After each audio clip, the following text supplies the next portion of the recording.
Bonsoir, chers amis. Je suis Alain Moussu, vétérinaire. J'exerce mon métier dans le département du Var.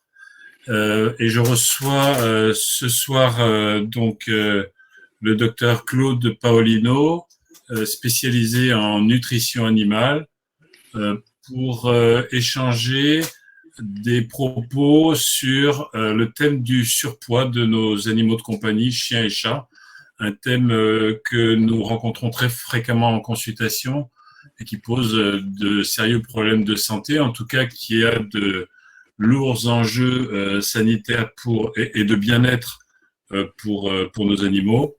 Vous êtes accueillis ce soir à l'initiative de votre vétérinaire traitant habituel qui fait partie d'un groupement dont le nom est Univetzen.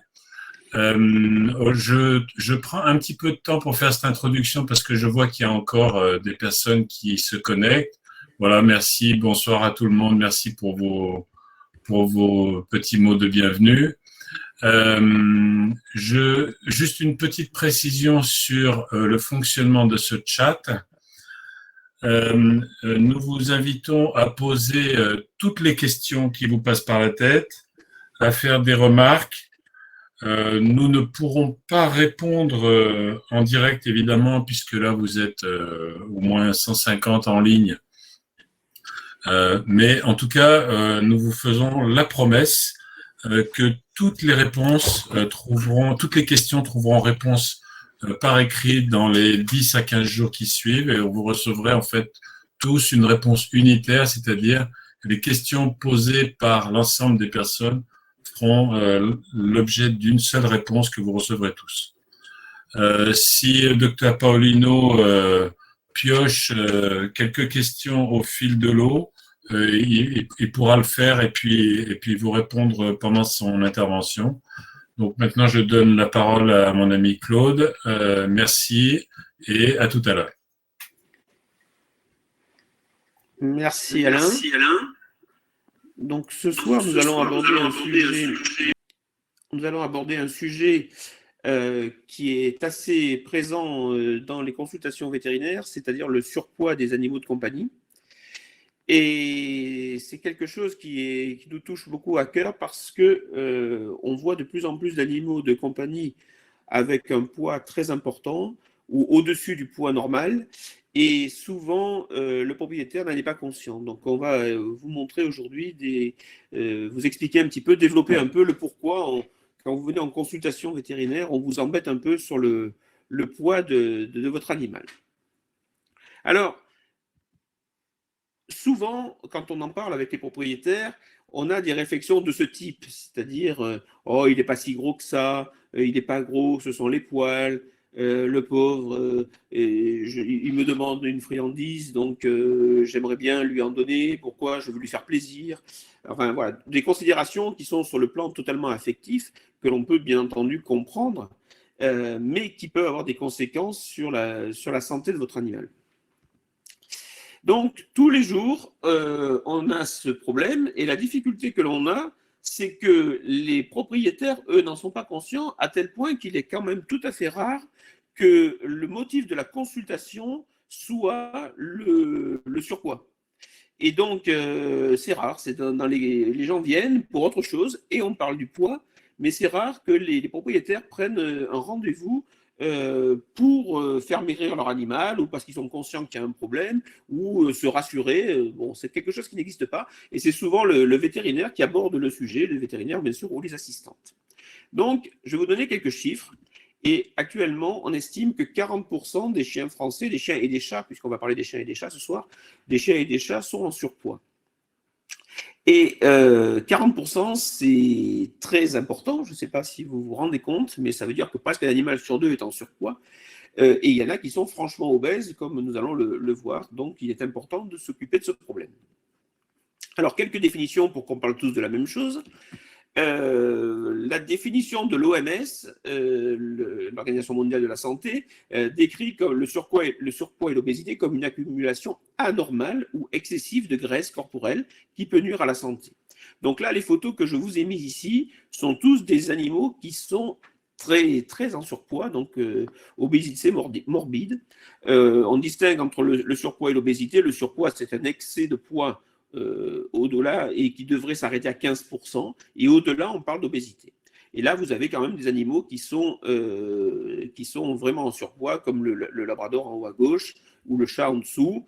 Vous pouvez vous rendre compte, même sans être spécialiste en nutrition, que ces animaux sont un petit peu au-dessus des normes.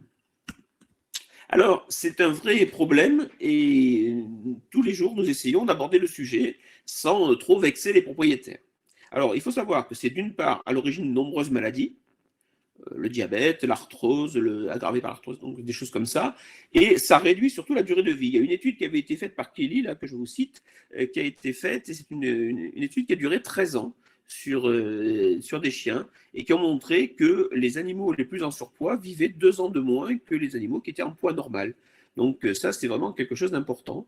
D'autre part, il y a une perte de qualité de vie. Quand l'animal est en surpoids, il ne peut plus suivre son maître lors des balades, où il a du mal, il ne peut plus sauter, il ne peut plus jouer, ou alors il le force pour suivre, mais il a beaucoup de mal. Je pense que chacun d'entre nous a connu des fois des balades où on a eu du mal à finir ou à suivre les copains. Eh bien là, votre animal, s'il est dans dans un surpoids tel que le labrador que vous avez en bas à gauche, eh bien il va avoir du mal à suivre son maître.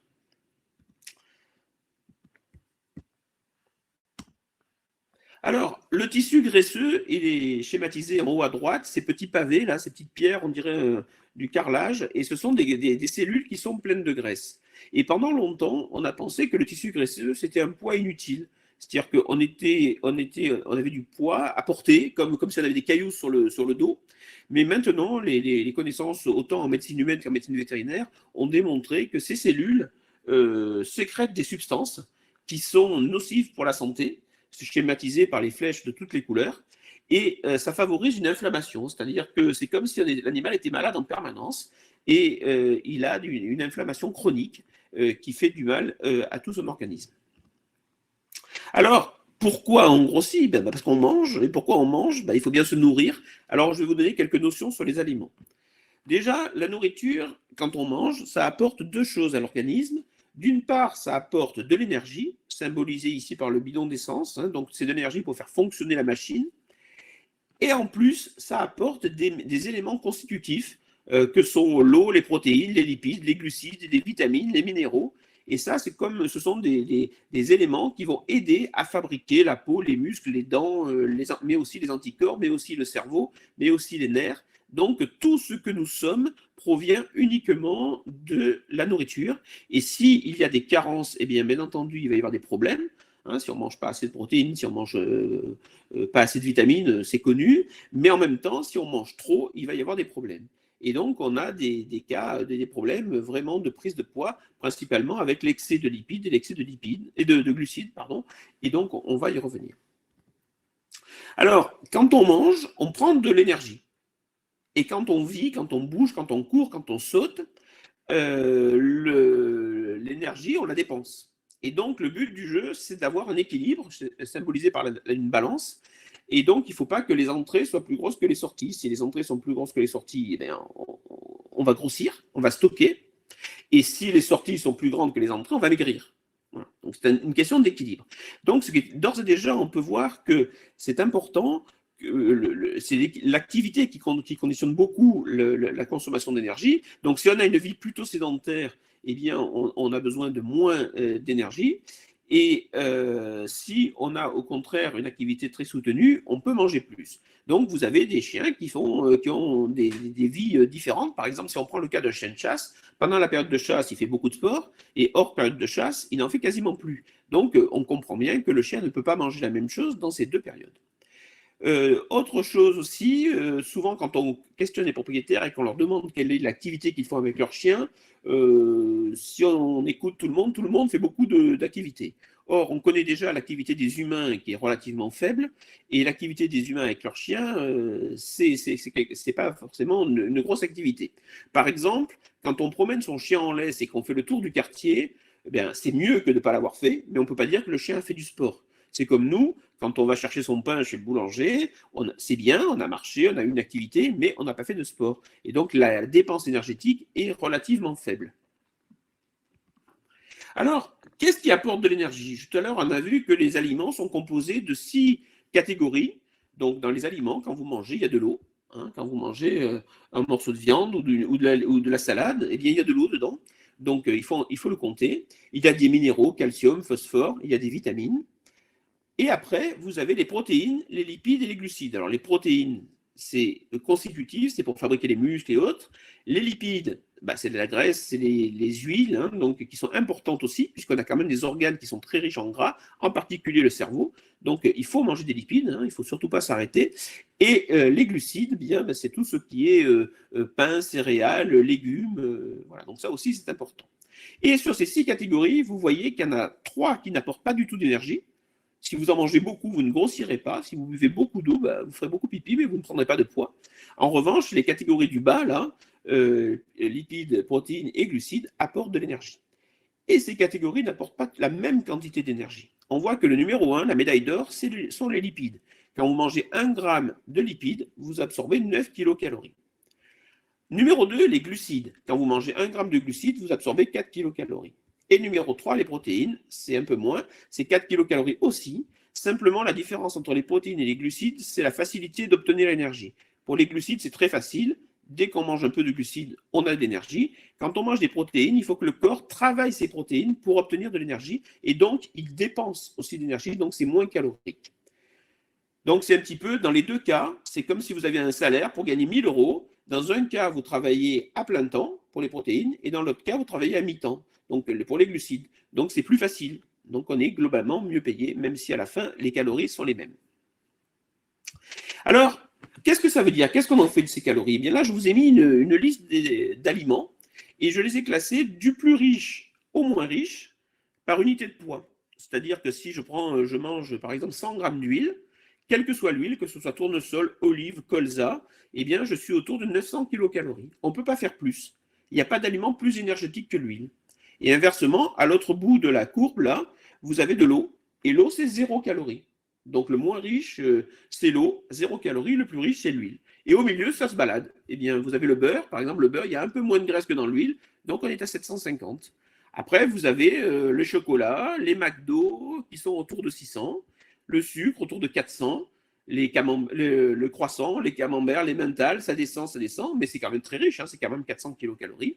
Et après, vous voyez qu'à l'autre bout, les moins riches, sans surprise, ce sont les poissons blancs, les poissons peu gras, et tout ce qui est légumes. Et donc, c'est important de comprendre ceci pour voir la diapo suivante. C'est-à-dire que là, j'ai classé dans l'autre sens. Si je vais apporter les mêmes calories, eh bien, si j'apporte de l'huile, j'ai un tout petit volume, un tout petit poids. Et si j'apporte des aliments très peu caloriques, je peux en manger beaucoup. Et ça, c'est important parce que pour la faim, il est important de savoir que le volume de l'aliment compte. Et donc, si on mange quelque chose de peu volumineux, de très riche, alors je parlais de l'huile, mais si prenons l'exemple des cacahuètes à l'apéritif, les cacahuètes à l'apéritif, c'est à peu près 600 kilocalories pour 100 grammes. Mais c'est un tout petit volume. Donc, on peut en manger beaucoup et donc on prendra beaucoup de calories. En revanche, si à l'apéritif, il y a des petits bouts de carottes, par exemple, il faudrait en manger beaucoup pour atteindre les 600 kilocalories. Et donc, on en mange moins. Le volume permet d'éviter de manger trop de calories.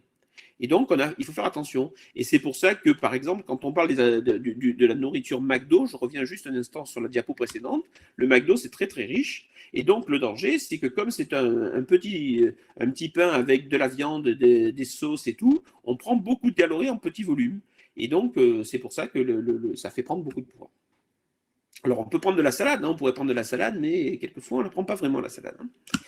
Voilà. Alors là, maintenant, cette diapo va vous expliquer une chose très importante, ce qu'il faut comprendre, c'est que la différence entre les aliments humides, c'est-à-dire les boîtes, les pâtés, ou les aliments ménagers, c'est-à-dire quand vous faites à manger à votre animal, avec les aliments secs, c'est-à-dire les croquettes. Eh bien, quand vous mangez un aliment, prenons un steak par exemple, vous avez 75% d'eau dans le steak et 25% de matière sèche. Et en fait, c'est à peu près globalement la même chose. Quand vous prenez une pâtée pour animal, pour chat ou pour chien, vous avez 75% d'eau et 25% de matière sèche.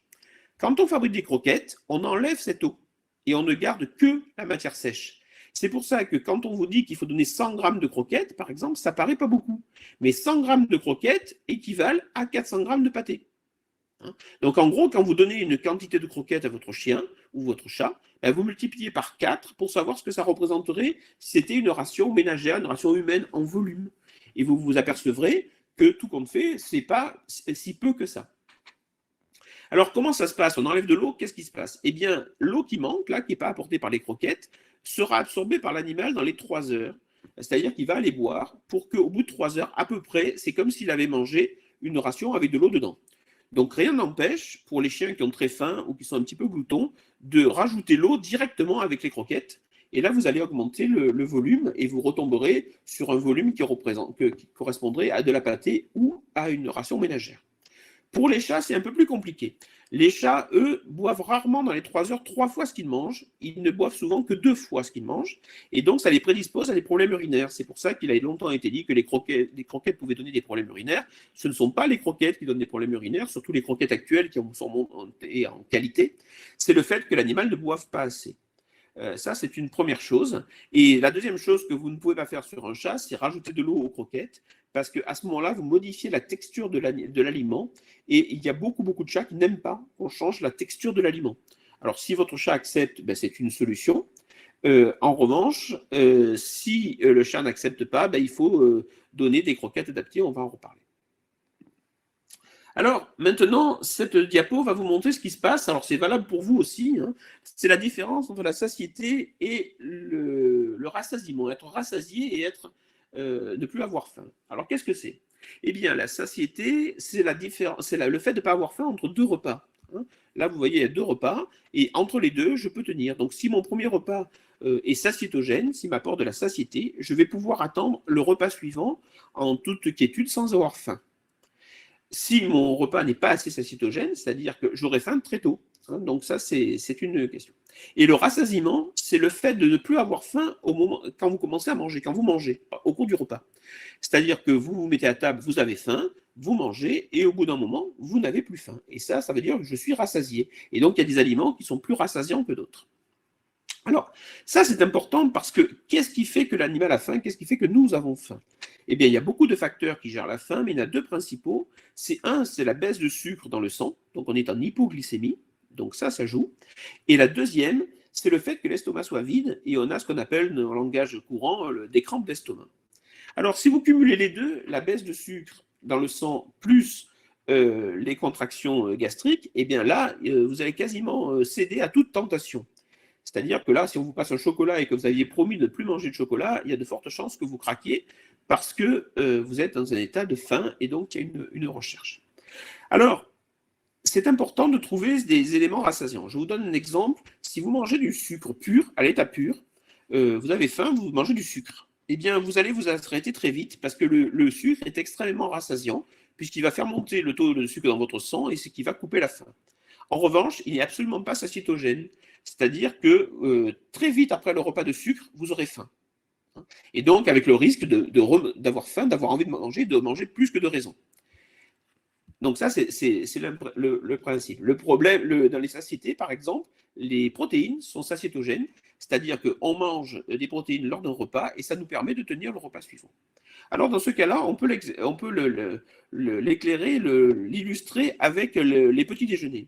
Quand on prend un petit déjeuner à la française, on mange quelque chose de très sucré le matin, et on prend de la confiture et du miel, et à ce moment-là, c'est pas du tout satiétogène, c'est-à-dire que rapidement, dans la matinée, vous avez faim, et souvent, il faut prendre une petite collation entre le petit déjeuner et le repas de midi, et donc ça, ce sont des calories. C'est important. Si vous prenez un petit déjeuner à l'anglaise où il y a beaucoup plus de protéines et beaucoup moins de sucre, la satiété sera plus importante. Dans le petit déjeuner à la française, il y a quelque chose qui est très étonnant, c'est le verre de jus d'orange. Le verre de jus d'orange, quand vous prenez un verre de jus d'orange, c'est l'équivalent de 3 oranges. Or, vous prenez juste le jus, c'est-à-dire le côté sucré, les vitamines, mais aussi le sucre, mais vous ne prenez pas la pulpe. Et donc, ce qui serait satiétogène, c'est les fibres. Et donc, si vous mangiez 3 oranges, d'abord vous auriez peut-être du mal à manger 3 oranges, mais là, il y aurait un intérêt. Donc, il vaut mieux, en règle générale, il vaut mieux manger une orange que le jus d'orange. Alors, pour nos animaux, vous allez me dire, mais qu'est-ce que ça a à voir avec nos animaux? Ils ne mangent pas de jus d'orange. C'est vrai, mais on peut leur donner des aliments qui sont justement très sucrés ou très denses en calories, sans volume, et donc qui n'ont pas d'effet satiétogène. Donc, le chien ou le chat, qui est moins attiré par le goût sucré, va redemander très vite. Et donc, petit à petit, on est toujours en train de leur donner des friandises, ce qui contribue à donner beaucoup de calories à la fin. Alors voilà quelques exemples. Vous voyez, dans l'eau, 0 calories. Dans les courgettes, il y a de l'eau et beaucoup de fibres, donc on est à 16 kilocalories. Si je prends de la viande grasse, il y a de l'eau, des protéines, des lipides, on est à 240. Le chocolat, ce sont des glucides et des lipides, donc on est presque à 600. Voilà, et les lipides, l'huile à 900. Donc voilà, là vous comprenez, je pense, un peu mieux l'intérêt de choisir ces aliments pour obtenir, pour faire diminuer ce sentiment de faim et ne pas manger tout le temps. Alors bien sûr, il y a un facteur plaisir dans la nourriture, hein, ça je ne le nie pas, mais il faut raison garder pour éviter de prendre trop de poids. Alors comment on fait pour estimer le poids idéal du chien? Parce qu'on lui dit, ou du chat, on dit qu'il est trop gros, mais ça veut dire quoi? Eh bien, il existe des posters comme ça qui sont très souvent dans les cliniques vétérinaires. Et vous avez un exemple ici, j'ai mis le chien et le chat là. Voilà, le score 5, c'est un chien qui est au poids idéal. On peut s'apercevoir par exemple que le ventre est plus bas et plus haut que le thorax, donc il est levreté, c'est ce qu'on appelle levreté, ça. On peut s'apercevoir que vu d'avion, on voit les hanches, et donc on a un score de 5. Et si vous voyez des animaux en surpoids là, eh bien on s'aperçoit que les vides se comblent et que là on est en surpoids. Donc je vais vous les schématiser avec ce graphique-là. En vert, vous avez la masse musculaire, c'est-à-dire les muscles, et en rouge, vous avez la masse graisseuse. Alors quand tout va bien, quand on est en bonne santé, on a à peu près 80% de muscles et 20% de graisse. Mais quand on commence à prendre un peu du poids et à stocker, eh bien la masse de muscles ne monte pas. En revanche, la masse de graisse augmente de façon très importante. Voilà. Et donc ça, ces illustrations permettent de classer, et on va avoir quelques exemples pour que vous vous rendiez mieux compte de mon propos. Alors voilà, le chien normal, ici, là, sur la gauche, est un chien, si on trace une ligne sur la ligne du dos et une ligne sur la ligne du ventre, vous apercevez que ces lignes ne sont pas parallèles, elles vont se couper. Et de plus, au-dessus, là, nous avons les hanches qui sont marquées, hein, et donc là, on voit qu'il y a un creux. Si vous regardez le chien à côté, ici, les deux lignes, celle du dos et celle du ventre, sont parallèles, c'est-à-dire que toute cette zone-là a été remplie de graisse, et sur le dos, là, on ne voit plus la marque des hanches. Donc si je superpose les deux chiens, vous voyez que toute la zone ici est en trop, et le gros chien n'a pas pris de muscle, hein, il a pris que de la graisse. Voilà. Et donc, si je superpose les courbes, là, les droites, vous voyez bien qu'on voit bien la différence. Alors, voilà quelques exemples. Hein, quelques exemples. Le chien de gauche est en surpoids, et puis on a le modèle du chien de droite qui, lui, est normal. Et donc, on voit que les flèches vous montrent les dépôts graisseux. Donc, il y en a sous les fanons, qu'on ne voit pas sur le chien de droite. Il y en a sur le côté du thorax. Il y en a sous le ventre. Il y en a sur l'abdomen. Et ce chien, il est beaucoup plus, il est vraiment en surpoids. Et donc, sur un score de 9, on peut lui mettre 9 sur 9. C'est-à-dire qu'il est quasiment au maximum. Et voilà, si on superpose les chiens, vous voyez les différences. Autre exemple, notre chien ici, vous voyez que la ligne du dos et la ligne du ventre sont parallèles. Hein, le chien, il paraît lourd, de toute façon, en le voyant, il paraît lourd. Et donc, nous avons là, ici aussi, un score de 9 sur 9. Celui-ci, s'il y avait un score de 10 sur 9, je pense qu'il y aurait droit. Hein, il y aurait droit. Et donc, ici, nous avons un chien qui est vraiment en surpoids et qui doit avoir du mal à se déplacer. L'arthrose est aggravée sur le chien par rapport à l'humain, parce que l'humain se tient droit alors que le chien est en position horizontale. C'est-à-dire que sa colonne vertébrale, ici, qui passe ici, là, supporte tout le poids. Et c'est exactement comme si vous mettez une planche sur deux tréteaux et que vous mettiez du poids sur la planche. Elle va plier au milieu. C'est ce qui se passe quand vous prenez des étagères chez Ikea. Au bout d'un moment, quand vous ouvrez vos placards, vous apercevez qu'elles sont plus très droites, ces étagères, mais qu'elles se creusent au milieu. Eh bien, le chien et les chats ont le même problème. Ça se creuse au milieu et ça leur fait très très mal au dos. Et ils sont très handicapés par ça. Donc voilà, ça c'est un exemple. Alors, celui-là, c'est un chien anglais pour lesquels, en Angleterre, les propriétaires ont été condamnés par la justice à avoir une amende, on leur a retiré le chien. C'est un labrador qui est arrivé à 69 kilos. Je vous rappelle que le poids normal d'un labrador mâle, c'est 30 à 32 kilos et 28-30 pour les femelles. Et donc, on a ici, effectivement, un chien qui battait des records, le pauvre. Alors ça, c'est un chiot qui est trop gros. Je vous l'ai mis parce que je voulais attirer votre attention sur le risque pour l'obésité juvénile. Donc, il faut faire attention sur les chiots en croissance, comme sur les enfants en croissance, de ne pas provoquer une obésité, parce que les gens qui ont dépassé une certaine norme de poids en étant jeunes sont beaucoup plus à risque par la suite pour être en surpoids en étant adultes. Donc, l'obésité juvénile est un vrai problème actuellement en médecine humaine, et c'est vrai aussi en médecine vétérinaire. Alors, ce chien-là, quand on le voit comme ça, on peut penser qu'il n'est pas en surpoids. Et en fait, il est 7 sur 9. Alors, il est moins en surpoids que les autres, mais quand même. Et je vous ai marqué encore une fois avec les flèches, les points. Et ce n'est pas toujours facile de se rendre compte, ça je vous l'accorde. Et donc, votre vétérinaire est là pour vous aider à prendre conscience. Et il n'est pas là que pour vous embêter et de vous dire de ne pas donner des friandises à votre chien. Il est là aussi pour vous montrer les points délicats. Alors, ça veut dire quoi? Eh bien, je vous ai fait un calcul là avec un chien qui pèse 40 kg au lieu de 30, ou un chat qui pèse 6 kg au lieu de 4,5. Eh bien, prenons le chien, il a 10 kg de trop par rapport aux 30, ça veut dire qu'il a 33% d'excès de poids. Le chat a 1,5 kg au lieu de 4,5 kg, c'est pareil, 33% d'excès de poids. Et donc, ils doivent perdre pour l'un 10 kg, soit 25% de son poids, l'autre 1,5 kg, ce qui fait aussi 25% de son poids.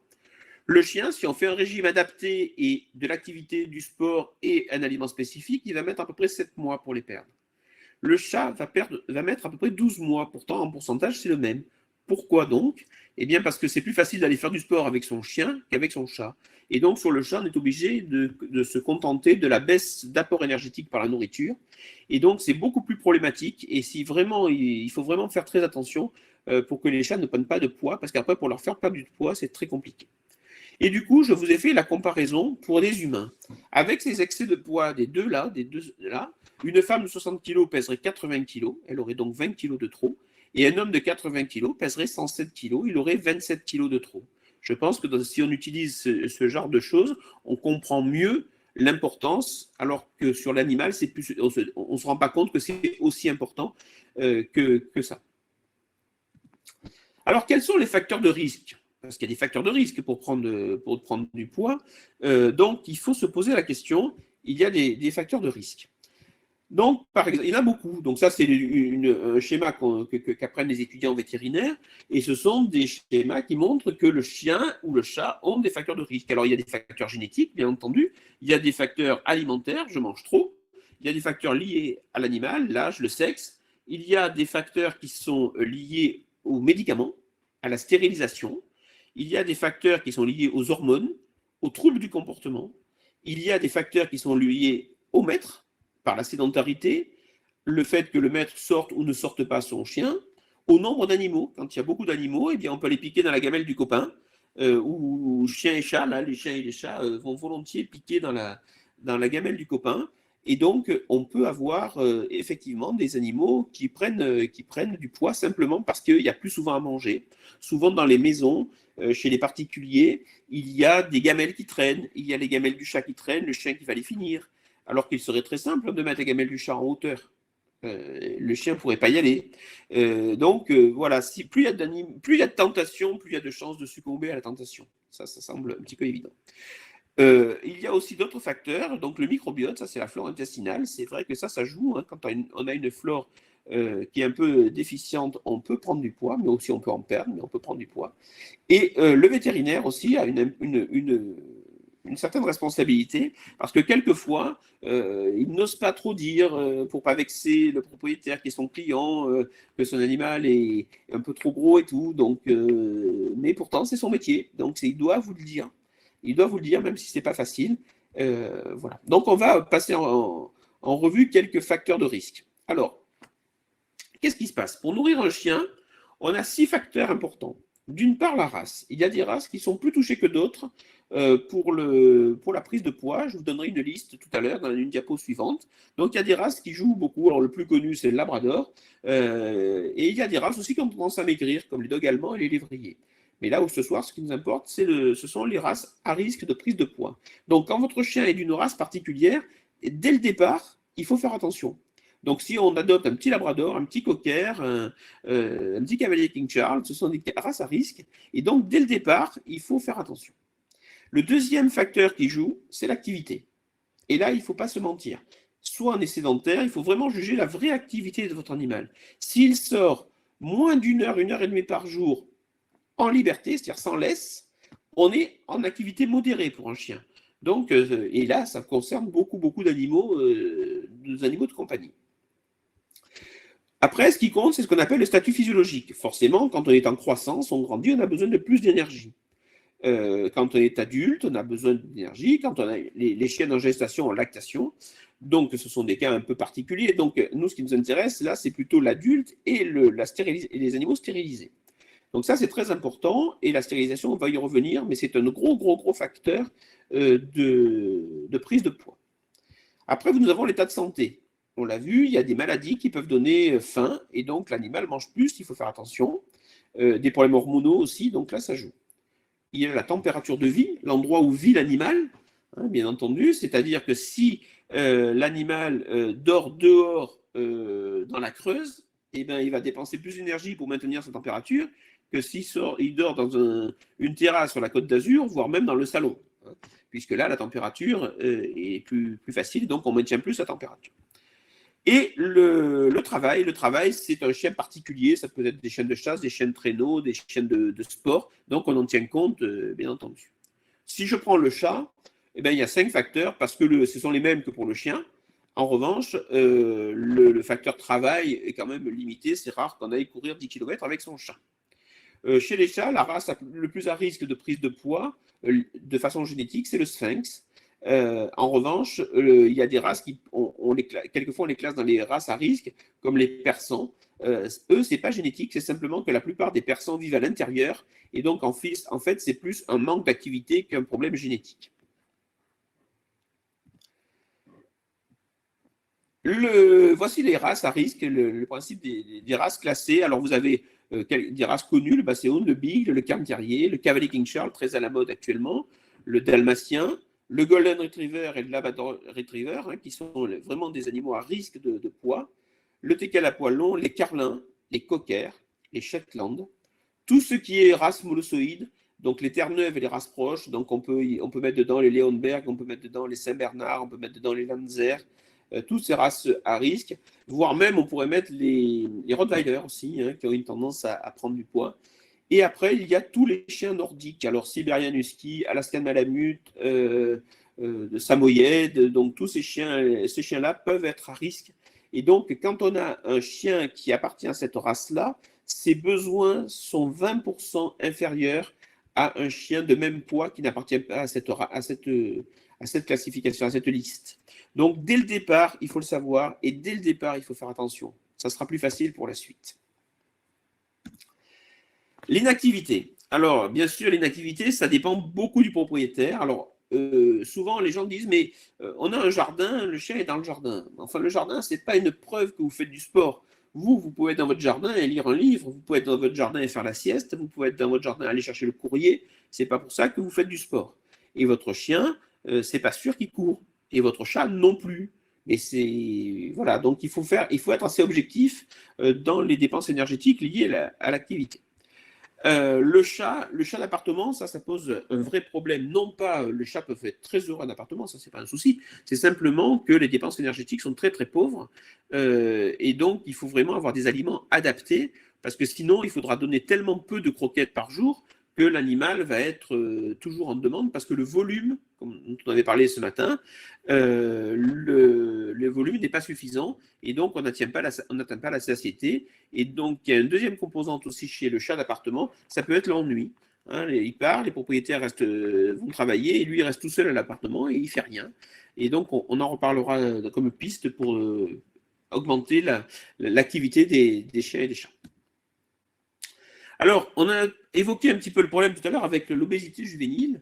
ça doit être détecté parce que quand un animal est en surpoids jeune, il a un risque de 50%, plus de 50% d'être plus gros à l'âge adulte. C'est-à-dire que le risque est multiplié par 1,5. Hein. Ça, c'est très important. C'est très important et il faut vraiment en tenir compte. On a le même problème chez les enfants, hein.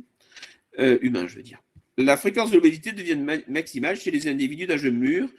Ça, pour tous ceux qui sont parmi nous et qui sont d'un âge adulte, eh bien, au bout d'un moment, on sait qu'en prenant de l'âge, il est de plus en plus difficile de perdre du poids. Et le principe, c'est que la masse grasse a tendance à remplacer la masse musculaire.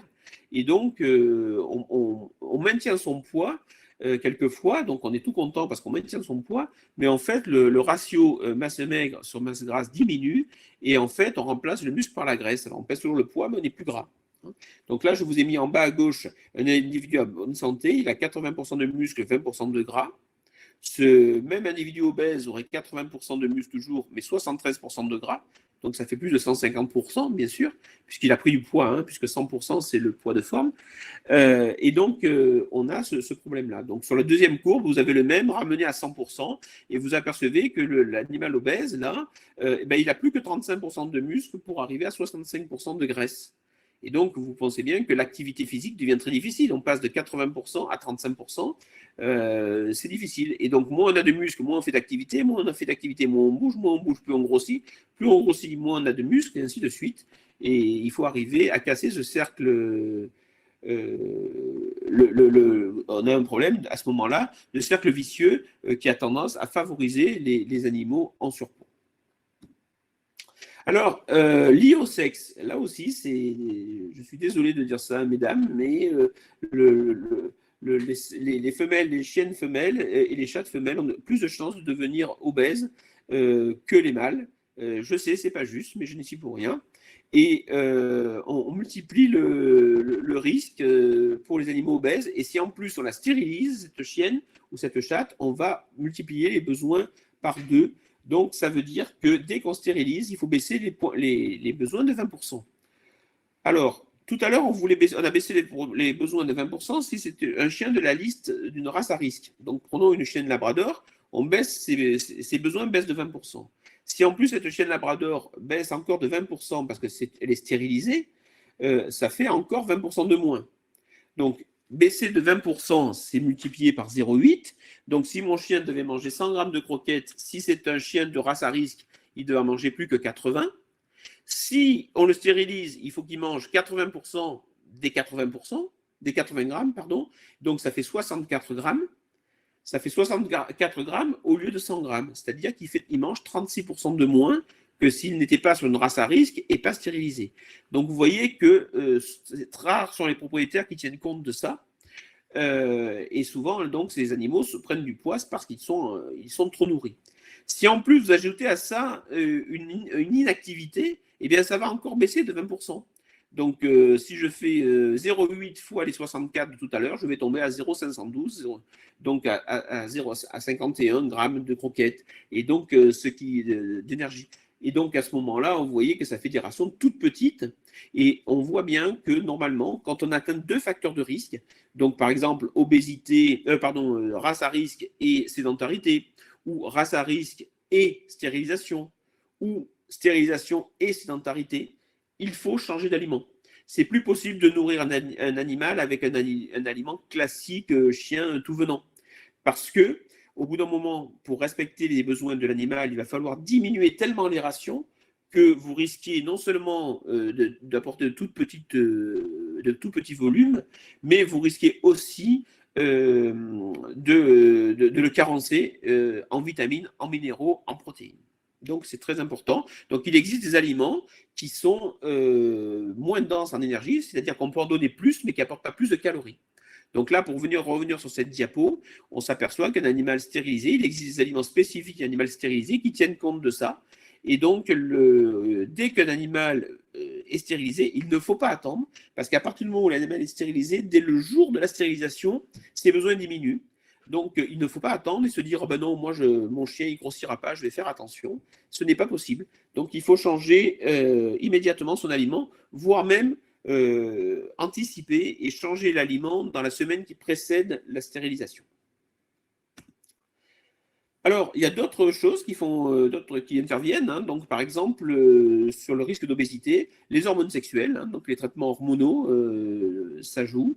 Bien sûr, des médicaments comme la cortisone, hein. Tout le monde sait que la cortisone, ça peut faire prendre du poids, donc il faut en tenir compte. Et puis, vous avez aussi certains médicaments. Là, je vous ai donné, par exemple, le phénobarbital, c'est un médicament qui est prescrit dans les crises d'épilepsie. Donc, quand un animal est épileptique et qui prend ce type d'aliment, il faut réajuster sa ration. Sinon, au bout d'un moment, il va avoir tellement faim qu'il va être invivable. Et donc, les propriétaires, ne voulant pas s'opposer à leur animal, vont craquer. Il va manger beaucoup. Et ce qui va rajouter à son problème d'épilepsie, par exemple, un problème d'obésité, ce qui ne va pas, globalement, l'animal va cumuler les problèmes. Ne pas oublier non plus les problèmes de troubles du comportement. Donc là, je vous ai mis des diapos, et ça, c'est important, parce qu'on le sait, on le connaît chez l'homme, hein. Quand on est anxieux, quand on n'a pas le moral, quand on a un coup de déprime, on mange. Eh bien, l'animal aussi, hein. Et donc là, par exemple, en haut à droite, vous avez un chat qui est en anxiété permanente, et donc ce chat se lèche, et il s'est lui-même tondu comme ça, pour arriver à ce résultat. Alors, bien entendu, c'est un cas un peu extrême, que l'on doit au docteur Mèche qui m'a gentiment fait passer, mais les chats qui se lèchent beaucoup et tout, ça montre souvent, que l'animal est en anxiété. Ça peut être de la déprime sur ce chien-là, ou ça peut être de la compétition. Alors, dans ces cas-là, il ne faut pas hésiter à aller voir un vétérinaire comportementaliste pour traiter ces problèmes-là. Mais les vétérinaires comportementalistes et les vétérinaires nutritionnistes travaillent ensemble. Voilà, donc ça, j'insiste beaucoup sur le côté vétérinaire comportementaliste, parce qu'il faut diagnostiquer, faire des diagnostics, et après, une fois que vous avez vu un vétérinaire comportementaliste, vous pourrez travailler avec des éducateurs qui se mettront en liaison avec le vétérinaire, et là, il y aura un diagnostic qui permettra d'avoir une efficacité maximale. La relation maître-animal peut renforcer la valeur sociale de l'aliment. Et donc, par exemple, on donne des aliments plus riches parce qu'on veut faire plaisir. On donne, oh ben c'est Noël, tiens, je vais te donner du chocolat, ou voilà, des choses comme ça. Le petit foie gras aussi, ça peut être fait. Après, la nourriture, ça peut être un vecteur de communication, c'est-à-dire que ça déculpabilise. Ben, je le laisse toute la journée tout seul. Quand j'arrive, je lui donne des friandises. Quand je vais, voilà, donc on lui donne souvent de la nourriture. Quand je prends mon petit déjeuner, il vient me regarder, donc je lui donne un petit peu de pain avec du beurre. C'est quelque chose qui est très important et couramment fait. On s'en sert aussi pour obtenir l'obéissance, hein. L'animal obéit bien, et donc on lui donne une récompense. Et cette récompense, mis bout à bout, ben, ce n'est pas négligeable, d'autant plus que l'animal est de petite taille. On y reviendra tout à l'heure. Donc c'est ce qu'on appelle le syndrome de la mer méditerranéenne, hein, qui pense que le bonheur doit passer par la nourriture, d'où le titre de la conférence de ce soir. Mais ce n'est pas tout à fait vrai, ou alors il faut faire attention et bien choisir ses friandises. Un petit bout de pomme est beaucoup plus efficace. Ça va marcher aussi bien pour le récompenser l'animal, mais ça apportera moins de calories. Donc pensez-y avant de donner des aliments trop riches dans les friandises. Les conditions de vie actuelles en France favorisent aussi cette prise de poids. La domestication du chien a été démontrée récemment beaucoup plus précoce que ce qu'on pensait. C'est 30 000 ans alors qu'on pensait que c'était 12 000 ans. Le chat, c'est 5 000 ans à peu près. Et l'obésité est beaucoup plus récente. Donc les chiens, pendant très longtemps, et les chats n'ont pas été obèses, et maintenant on les voit obèses. Et donc c'est quelque chose qui est lié à l'abondance alimentaire. Les aliments sont de plus en plus riches, parce que plus l'aliment est riche, plus l'animal va le manger volontiers. Et donc, on veut tellement leur faire plaisir qu'on leur donne des aliments qui sont trop riches par rapport à leurs dépenses énergétiques. Et la vie sédentaire, on l'a déjà abordé, hein. Donc ça, c'est quelque chose de très important. On retrouve là un parallèle avec l'obésité humaine, qui n'a jamais été aussi importante qu'à l'heure actuelle. Et ça, c'est vraiment un parallèle qui existe entre le chien et le chat et l'humain. Alors, il faut savoir aussi qu'il y a une influence du niveau de vie, hein. Les personnes qui sont en situation plus difficile, eh bien, ont tendance à vouloir baisser le prix de revient de la nourriture, et c'est tout à fait compréhensible, et c'est absolument pas bien sûr une critique, mais quand on baisse au bout d'un moment la qualité des produits, le prix, la qualité va se baisser en parallèle, et donc il va y avoir des problèmes. Par exemple, les glucides et les lipides, ça coûte beaucoup moins cher que les protéines. Donc, quand les humains n'ont pas trop de moyens, ils mangent plus de pâtes et de riz que de viande, ce qui est connu comme phénomène. Eh bien, chez les animaux, c'est pareil. Vous avez des aliments qui sont très peu chers et dedans, il faut regarder la composition et on s'aperçoit qu'on a souvent des surprises. Je reconnais qu'il est très difficile de regarder, le consommateur n'est pas aidé. Il est très difficile de faire une opinion sur un aliment en regardant l'étiquette. Il faut savoir que quand on regarde une étiquette, il y aurait théoriquement 45 points à vérifier et on peut les vérifier, mais il faut faire des calculs. Et ce n'est pas en lisant l'étiquette qu'on a des informations. C'est regrettable. On passe notre temps à demander aux autorités de modifier ça. Ce n'est pas la France qui décide, c'est l'Europe. Et donc, c'est pas toujours facile. Et donc, il est très, très, très compliqué de comparer. Simplement, même si vous voulez savoir si deux aliments apportent les mêmes quantités de protéines, eh bien, si vous vous contentez de regarder l'étiquette, vous vous trompez systématiquement. Donc, ça nécessite, et là, il faudra demander un avis éventuellement à votre vétérinaire pour savoir, et donc choisir un aliment qui permettrait d'avoir la meilleure qualité pour un prix le plus abordable possible. Mais il faut savoir qu'au bout d'un moment, ce n'est pas possible. Alors pourquoi? Eh bien parce que les animaux, les chiens et les chats mangent beaucoup plus de viande que les humains, parce qu'ils ont besoin de plus de protéines, et ce qui coûte cher dans une ration, ce sont les protéines. Hein, et donc ça, c'est ce qui conditionne le prix. Alors il faut faire attention, parce qu'on dit quand on dit qu'on a du bœuf quand on dit qu'on a du bœuf dans des aliments, dans des croquettes, dans des boîtes, le bœuf, ça peut être du muscle, mais ça peut être aussi du gras. Et ça n'est pas forcément précisé. Donc, c'est un petit peu compliqué. Alors là, il y a aussi le principe, attention aux friandises du type, je vois qu'il y a une question, là, les bâtonnets en corne, des choses comme ça. Attention, il y a quand même des calories dedans. Donc, il faut considérer que c'est à peu près les calories des croquettes. Hein, c'est un peu moins que les calories des croquettes, mais c'est quand même pas négligeable. Donc, si votre animal doit prendre 100 grammes de croquettes et que vous donnez 30 grammes de friandises, eh ben, c'est quasiment comme si vous donniez 30 grammes de croquettes en plus. Donc ça, il faut en tenir compte.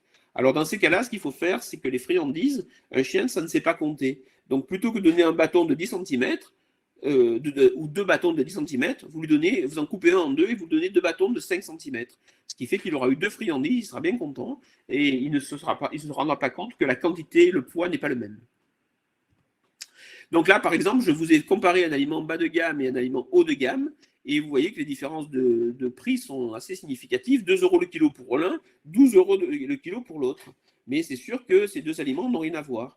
En revanche, on reste sur des quantités, donc bien sûr celui de gauche est très très faible en prix, mais celui de droite, à 40 centimes par jour, on est à 12 € on est à peu près à 12 € par mois, et donc c'est quelque chose qui est quand même abordable, c'est pas hors de prix de bien nourrir son chat.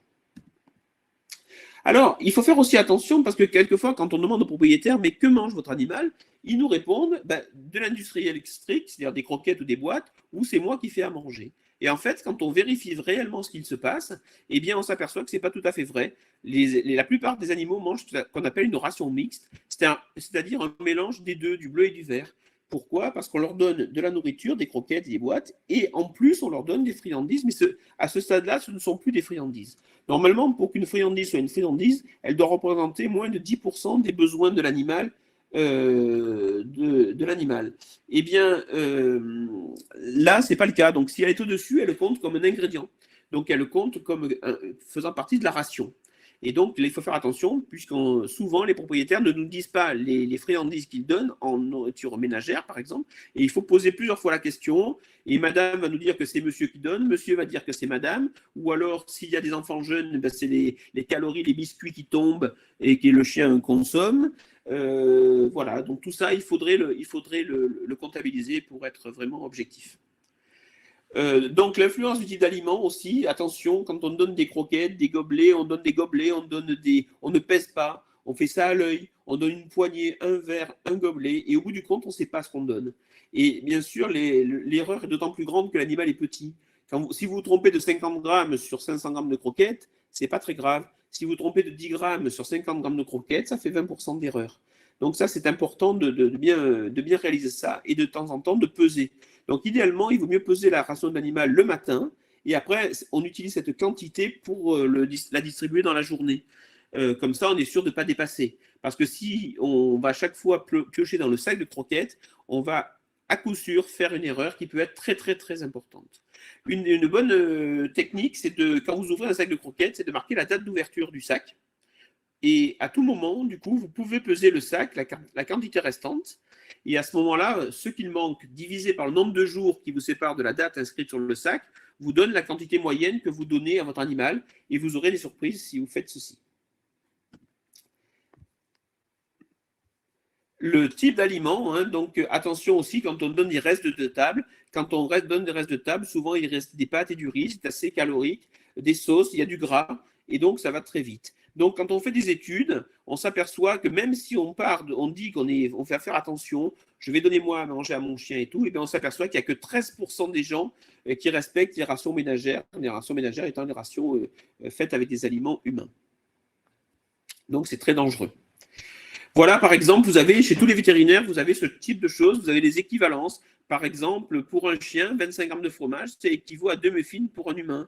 Un biscuit, ça équivaut à une barre de chocolat. 2 tranches de salami, ça équivaut à un hamburger et demi.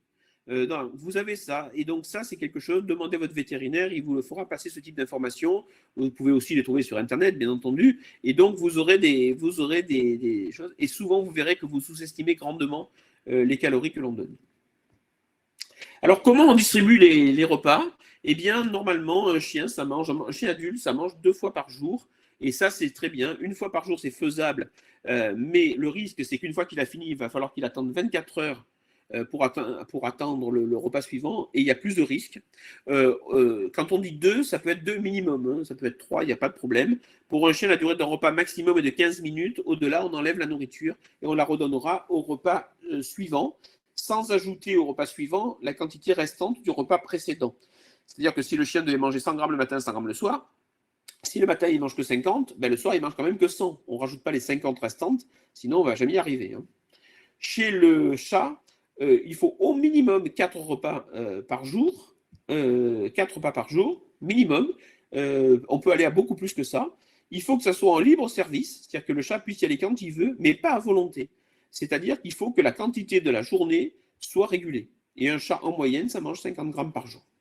Et ça, attention, parce que si vous ne la préparez pas la dose le matin pour la journée, et que vous allez 4 fois prendre des croquettes dans le sac, il y a fort à parier que vous ne preniez pas 4 fois 12 grammes 50, mais peut-être 4 fois 15 grammes, auquel cas vous aurez donné 60 grammes au lieu de 50 grammes, ce qui fait 10 grammes et donc 20% d'erreur. Le bon appétit aussi, là aussi, on se dit, il vaut mieux qu'il soit bien rond que maigre. On dit un bon gros, jamais un bon maigre. Donc, il y a des critères esthétiques qui favorisent un petit peu le fait que l'animal soit rond. Donc, ça, attention à ne pas tomber dans ce risque. Attention aussi à la composition de la famille. On sait que les jeunes enfants, en faisant tomber des aliments, favorisent la prise alimentaire chez les chiens. Les personnes âgées sont un peu plus tolérantes et donnent aussi beaucoup. Les personnes handicapées qui ne réalisent pas forcément les notions de nutrition peuvent poser un problème. Et après, vous avez les personnes peu motivées par la santé du chien. Il y a quelqu'un dans la famille il y en a 3 qui font attention et le 4e qui ne fait pas attention. Et ça peut jouer sur la prise de poids. Il y a aussi la composition de la famille animale. Quand il y a plusieurs chiens, plusieurs chats, des chats et des chiens, donc plus de gamelles, plus de possibilités, plus de risques de se laisser déborder par la prise alimentaire.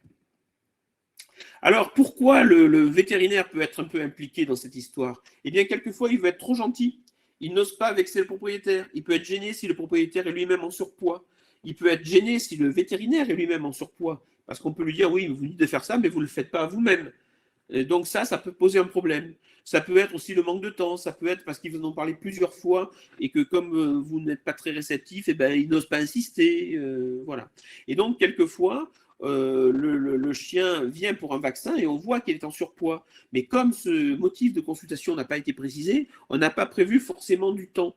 Et vous voyez, il faut du temps pour convaincre les gens que l'animal, ça lui fait du mal d'être en surpoids. Et donc, quelquefois, si vous venez pour un vaccin, le vétérinaire n'a pas prévu le temps de faire le vaccin et de vous parler de ça. Donc, n'hésitez pas à le consulter et à parler avec lui pour vraiment traiter ce problème. Donc, on peut regretter aussi qu'il n'y ait pas de communication institutionnelle Comme il y a en humaine, on vous parle, manger des fruits et légumes par jour, faites du sport, bougez, éliminez. Il n'y a rien sur l'animal. La prise en compte de l'obésité de l'animal n'est pas prise au plus haut niveau. Et ça, on pourrait le regretter. On pourrait espérer qu'un jour, on communique sur le fait que nos animaux de compagnie sont en surpoids. Alors, comment gérer cette fameuse obésité? Eh bien, d'abord, dans un premier temps, il faut adapter l'aliment à l'animal et non l'inverse. C'est-à-dire qu'on ne part pas de l'animal, on calcule bien ses besoins, et une fois qu'on est là, on choisit dans une gamme d'aliments ce qu'on va lui donner. Il y en a pour tous les goûts, il y a toutes les saveurs et tout ce que vous voulez, mais on va donner un aliment qui correspond à la réalité des besoins de l'animal et pas un aliment au hasard. Il faut aussi prendre conscience de la fréquence de l'excès de poids. Donc ce soir, c'était aussi pour vous sensibiliser du risque sur la santé de l'animal et son bien-être, parce que le bien-être joue là-dessus, bien sûr. Il vaut mieux prévenir que guérir. C'est plus facile d'éviter de prendre du poids plutôt que de mettre en place un régime. Et ne pas hésiter à en parler avec son vétérinaire et avec l'équipe soignante. Les assistantes peuvent aussi beaucoup vous aider.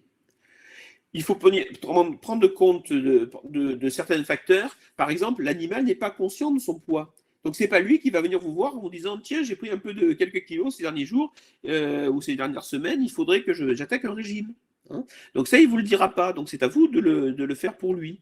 Alors, bien sûr, il y a des facteurs sur lesquels on ne peut pas jouer. La race, une fois qu'il est d'une race à risque, il est d'une race à risque. Le statut physiologique, à partir du moment où il est stérilisé, il est stérilisé. Donc ça, c'est important. Mais il y en a sur lesquels on peut jouer. L'activité, la santé, donc bien entendu. Donc, tout ça, ça doit être pris en compte pour choisir le type de ration. Et encore une fois, ne croyez pas que les rations moins riches sont moins savoureuses. Pas du tout. On peut choisir, mais il faut au moins se poser la question. Alors, ne le soumettez pas à la tentation pour éviter les problèmes. Attention, ne pas lui donner des aliments trop riches, ne pas lui faciliter l'accès à la nourriture, ne pas céder trop facilement dans des friandises, savoir qui fait quand, qui le nourrit. Est-ce que c'est monsieur, est-ce que c'est madame, est-ce que ce sont les enfants? Parce que si on ne discute pas, tout le monde va donner sa ration et l'animal ne va pas vous le dire. Et donc, on a un risque de prise exagérée d'aliments.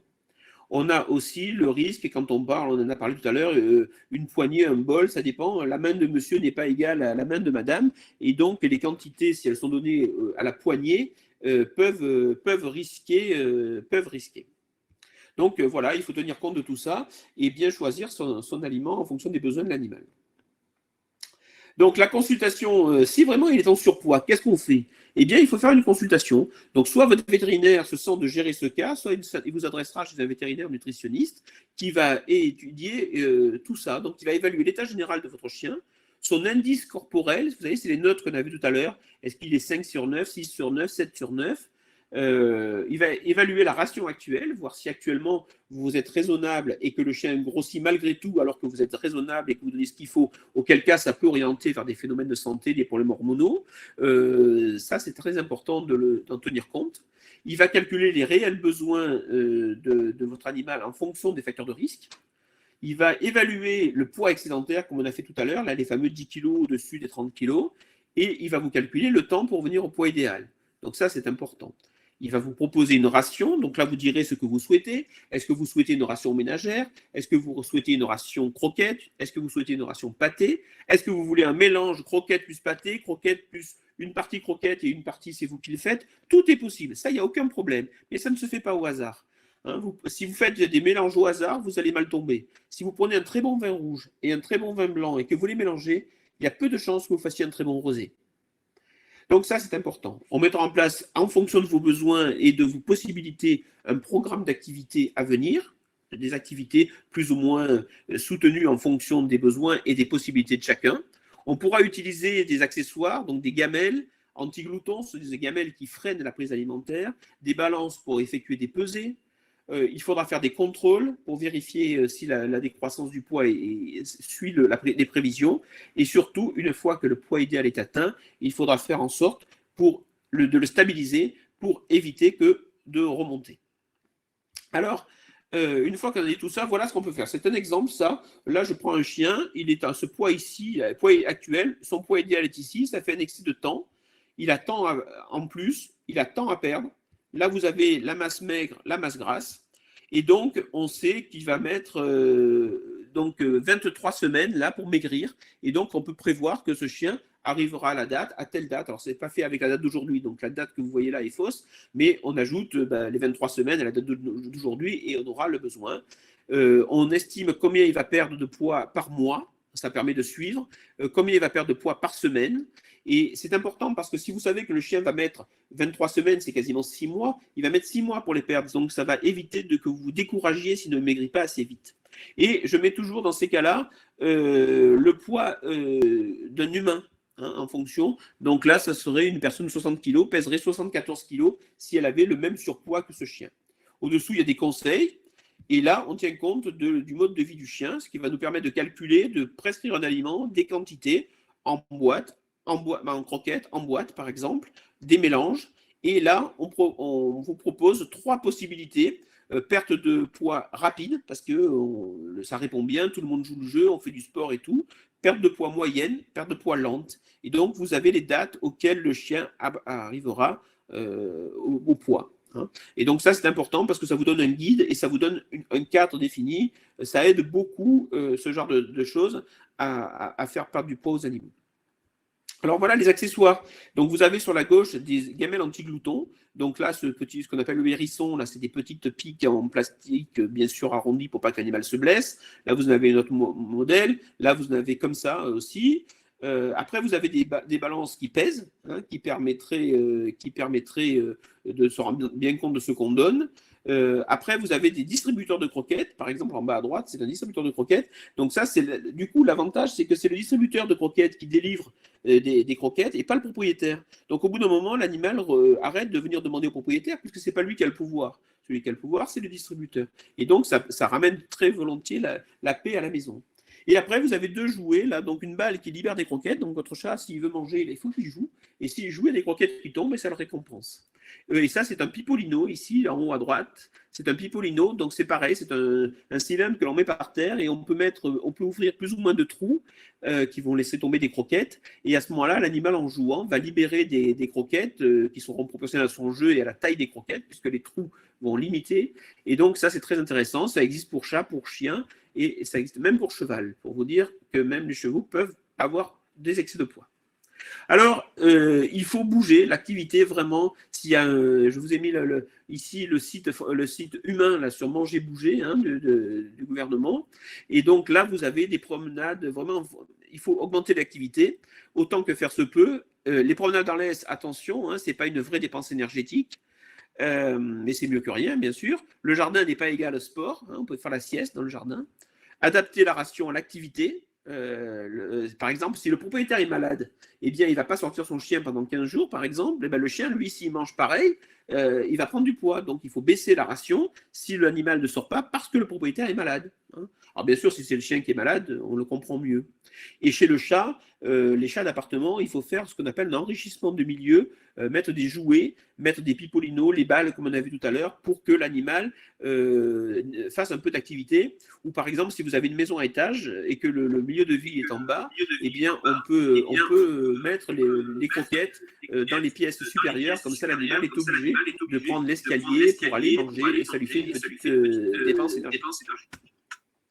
Donc, en conclusion, vous voyez que c'est quelque chose d'important. Donc, cette pensée de Saint-Exupéry est toujours présente. On a un animal, on en devient responsable. Et je vous rappelle quelques textes de loi aussi qui montrent que les humains ont une responsabilité quand ils prennent un animal. Et cette loi a été renforcée très récemment, puisque vous devez savoir qu'une loi a été votée au Sénat et qui conforte ce qu'avait voté l'Assemblée nationale le 18 novembre. C'est une grande avancée pour la protection animale. Et donc, votre animal est un être sensible. Maintenant, c'est dit dans le Code rural et le Code civil depuis quelques années. Depuis 1976 dans le Code rural, depuis 2015 dans le Code civil. Donc, ce sont des animaux sensibles et on doit tenir compte. On doit être raisonnable pour eux. Donc, respectez votre animal. C'est un être sensible. Il a besoin de vous. Donc, merci de l'aider. Et je vous remercie pour votre attention et espère que, à travers ce rapide exposé, vous ayez pu prendre conscience du problème sur lequel nous voulions attirer votre attention ce soir. Je vous remercie beaucoup. Merci Claude, bravo, c'était très clair, passionnant. On se serait cru en consultation. J'ai vu quelques questions. les questions ont porté notamment sur j'ai plus les questions. Attendez, ouais. que pensez-vous des croquettes à viande monoprotéine avec 70% de viande? Je vais devoir passer une question. Alors attention, actuellement, il y a des modes de donner des aliments hyperprotéiques. Il n'y a pas beaucoup d'études qui sont valables et qui vont dans ce sens-là. On sait que le chat est plus carnivore que le chien, mais que les excès de protéines peuvent être néfastes. Et attention à ça, on peut aussi attirer le problème, la question, c'est pas le sujet de ce soir, mais sur le BARF. Attention, il y a beaucoup de mauvaises rations BARF, donc rapprochez-vous de votre vétérinaire pour ces choses-là. Et il faut ne pas hésiter, voire consulter un nutritionniste pour aller plus loin sur la question. On peut répondre à toutes les questions. Il n'y a pas de tabou, simplement il suffit de vouloir en discuter. Je suis désolé, je ne vois plus les questions, donc je ne peux pas répondre. J'ai vu tout à l'heure rapidement, est-ce qu'on peut mélanger croquettes et boîtes la même journée? Oui, si on calcule ce qu'on fait. Hein, c'est-à-dire que, rappelez-vous, on a dit que les croquettes apportent 4 fois plus d'énergie que les boîtes. Donc ça se calcule, ça ne se fait pas au hasard, mais c'est faisable, il n'y a aucun problème de ce côté-là. En particulier chez le chat, puisque le fait de donner de la pâtée à un chat, c'est une des façons de le faire boire. Et on a vu tout à l'heure que le chat est un animal petit buveur. Donc oui, ça peut être intéressant. Très bien. Merci, Claude. Trop de questions. Après, attendez, je remonte. Ah, je peux remonter. Je vais essayer de remonter pour retrouver des questions. Après, si le docteur Moussu m'interrompt, c'est parce que j'ai dépassé le temps. Je suis assez bavard sur le sujet. Donc, non, c'est parce que nos spectateurs ont faim et il faut aussi penser à l'alimentation. Comme on vous a dit tout à l'heure, toutes les questions que vous avez posées, elles vont être reprises et on vous apportera des réponses. Voilà, il faut penser à l'alimentation des propriétaires aussi, puisqu'il est 20 heures, je pense qu'ils vont devoir aller manger. Par exemple, Noémie qui nous dit les miens ont 40 grammes de croquettes pour 24 heures environ et la moitié d'un petit pochon, ben c'est très bien. On est dans des bonnes proportions. Après, il faut simplement que cet aliment-là soit pas un aliment trop riche. Hein. C'est sûr que si les animaux sont des vieux chats et qu'on leur donne des croquettes pour jeunes chats, ça va pas aller. Hein. Mais voilà, mais ça c'est logique. Hein. Donc